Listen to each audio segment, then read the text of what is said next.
maybe the most damaging and dangerous myth of all is that a person has to hit bottom before they can recover. And I say it's the most dangerous because for a lot of people, their bottom has no bounce. They just die. Okay? I mean, a lot of people die every year because of their alcoholism and drug addiction. So we really can't wait for people to hit bottom. There is a kernel of truth in that, in the sense that some people will look back through the rearview mirror and say, oh yes, A, B, C, and D happened, I hit bottom and I got better. In my own recovery story, I could say, I got down to the point that I was sleeping under bushes in the city parks. I had a bleeding ulcer, a bleeding colon. I had transient neuropathy of the legs. I was all of 26 years old and had been bouncing around the country like a madman for several years.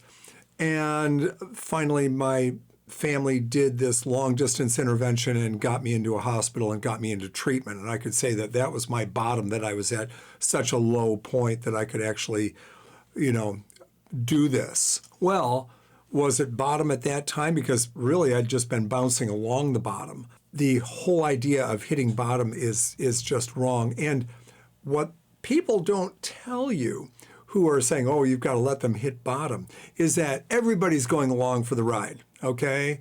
Mom and dad, sister and brother, wife, spouse, significant other, even the smallest children, they're all going for the ride to the bottom. Even if they're not using anything themselves, they're going to be very heavily affected by having addiction in the household or in the family. And do we really want to put children through that, for example, even the smallest children? Don't think that they don't know about the chaos that's going on in the house. So really, the time to intervene is now. That's why we want to bring together a group of the most important people in the addicted person's life and train them and rehearse them very carefully so that we can do a good love-first intervention and bring that person to a moment of clarity where they will accept the help that's being offered. We can't wait for them to come to this conclusion on their own or hit bottom or somehow think that, they're ready to go to treatment. I mean, what's ready? Does anybody ever really get ready for anything in life? I mean, do you really know what's coming? Can you really prepare? There isn't any getting ready. What there is finding the courage, the support of family members and friends, the love to propel you to take the risk and go to treatment and get well and do the work that's required to do that. Family members and friends have to do some work too. You can't just do an intervention overnight. This problem didn't happen overnight, and it's going to take some time and preparation. We have a lot of free resources on our website. Check the link below. You do not necessarily have to work with a clinical interventionist like myself.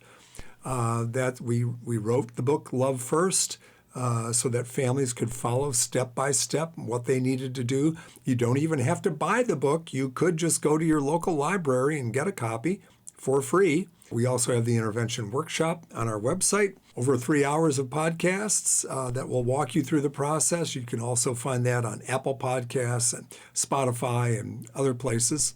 If you are concerned about somebody with an alcohol or drug problem, take the time to learn what the next steps are. If you want some professional guidance, we're happy to help you. That's what we do. Give us a call, and we'll be happy to help you in any way that we can. But understand that family members and friends do have more power than they know. When they come together, when they get good preparation and good rehearsal and a solid plan, they can succeed when nothing else will. It saved my life, and I know it may make a huge difference in the life of your family. Okay, see you in the next video.